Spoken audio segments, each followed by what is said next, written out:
tell you, if it doesn't bite you, electrocute you, sting you, then it doesn't belong here. Welcome to the jungle.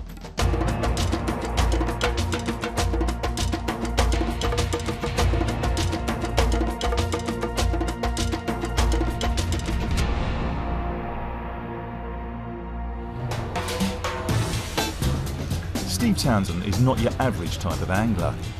He was born in Britain, lives in Portugal where he runs a landscape gardening company, and spends every spare moment he can fishing in the Amazon. Now obviously this isn't like popping down the road to your local river in the family saloon. It involves a long haul flight, transfer flights, and a lot of time in a boat.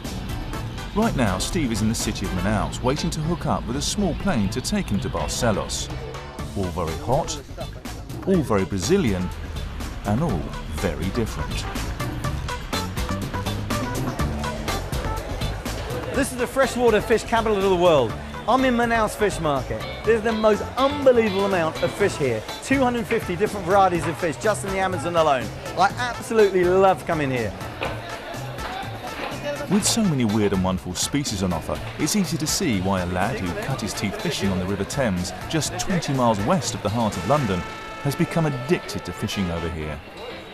And it's worth bearing in mind that although, as Steve says, there are 250 freshwater fish here at the market, the Amazon is actually home to an estimated 3,000 different freshwater species. And some people believe that if you include saltwater species in the Amazon Delta, then you're looking at a staggering 1/5 of all the world's fish species. This is a fish called a traída, and this is a piranha. And what they've got in this box are all fish for fish stew. Not one variety of fish goes untouched here in the Amazon. They'll eat everything. Piranhas, traídas, catfish, mudsuckers, everything here. These traídas, they've got teeth like cat claws. What happens is they've got a skin sheath that when they bite, the teeth come out and clamp onto their prey. Right, this is a peacock bass. It's my favourite sport fish. When I say sport fish, this is catch and release. Every one that I catch, I'll release, unless we have a little barbecue on the side of the shore or maybe at the boat. But actually, these fish are from the Balbina Lake, which is not far from here. And it's really sad to see. They're pale in colour. It just doesn't do this fish justice. In the wild, the colours are just so much more spectacular. They stand out, the most fantastic fish in the world for me. Steve's not alone in his passion for these fish. They're hugely popular with American anglers. Incidentally, what Steve's not telling you is that he has in fact been the world peacock bass fishing champion for 2 years running. Vou falar em inglês, olha. Okay, vou falar em inglês. It's a really strange looking fish. It's called a shovel-nosed catfish. It's a surubim catfish. Look at all the hieroglyphic markings on it. Pure camouflaged in the bottom of the river. And they're a real hard predator too. They're a scavenger, but they're a real predator. And they fight like a demon. This is called a tambaqui, and it's one of the most farmed fish here in the Amazon.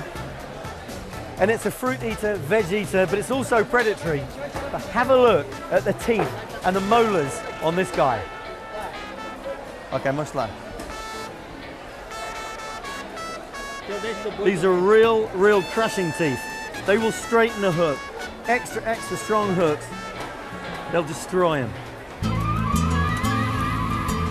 With the window shopping over, it's time to board one of the twice-weekly 2.5-hour flights to Barcelos.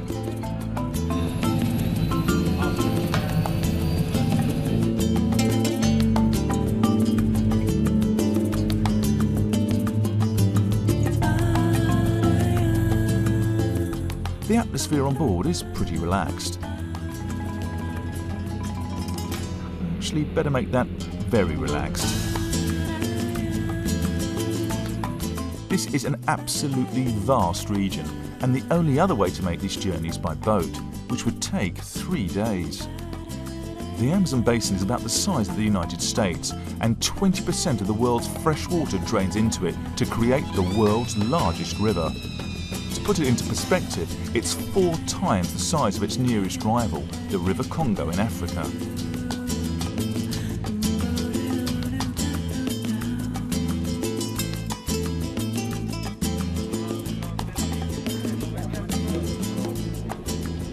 Barcelos is a real sports fishing mecca and home to numerous charter boats and fishing companies. However, Steve is not after just any boat. He wants something to take him further upriver than any of the other charter boats on offer. And he's chosen the Taiasu. This floating fishing hotel is going to be home for the next week for Steve and 11 other anglers. And because of the weather conditions, its shallow draft of just 3 feet is going to prove vital. It's late January and there's been a lot of rain, causing the river to rise by over 20 feet, effectively bursting its banks. It means there's now vast areas of flooded jungle where the fish can hide themselves away. So Steve is anxious to get higher upriver to where the levels have dropped and there's a better chance of the fish holding in the original river system. The man in whom Steve is putting his trust is the boat's owner, Marlon Otera. A operação hoje já é 11 anos que eu trabalho na pesca. Você está a fazer isso? 11 years he's worked at this business? E o barco tem O quanto? barco tá com 3 anos que 13. tá operando. 3. And it's 3 years that this boat has been in working order and taking people on. Mas tenho grande conhecimento na área e podemos colocar a lancha em lugares tão bons. Because of the versatility of this boat, he can be put at any river, anytime he wants, anywhere he sees fit for us to get the best fishing conditions. Sim. E quais são as melhores alturas para vir à pesca? Qual é melhor? Outubro seria dos meses muito favorável. E a seguir? Novembro, janeiro E fevereiro. Fevereiro são meses. Okay, what Marlon is saying is that the best time for us to come fishing, or anybody to come fishing here in the higher reaches of the Rio Negro, is from October through till probably the beginning of December, and then January, February, and if the weather conditions are still right and the water's low, in March. So we're in January. It is a super boat, deluxe boat with all the mod cons, and it travels miles and miles every day. With a boatload of keen anglers itching to start fishing, the crew motor for 3 hours up the Rio Negro, which means Black River. It's a major tributary of the Amazon, and it's the largest blackwater river in the world. A blackwater river is a river that's stained by decaying vegetation. This decaying process releases tannins that result in a transparent acidic water that looks a little bit like tea or coffee.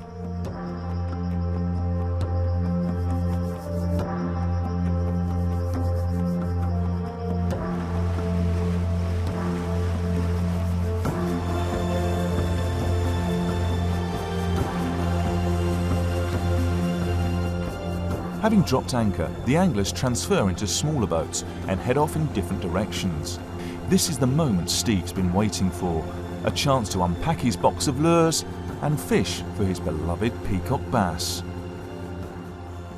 Okay, undoubtedly the #1 topwater lure for peacock bass in the Amazon, in fact in Venezuela, in lakes and as well down in the south of Brazil, is this type of lure. This is a prop bait called a Caribe Pavon prop. It causes such a ruckus with the back spinner, and you'll see some of the shots later on with the explosions that we can get with these topwater lures.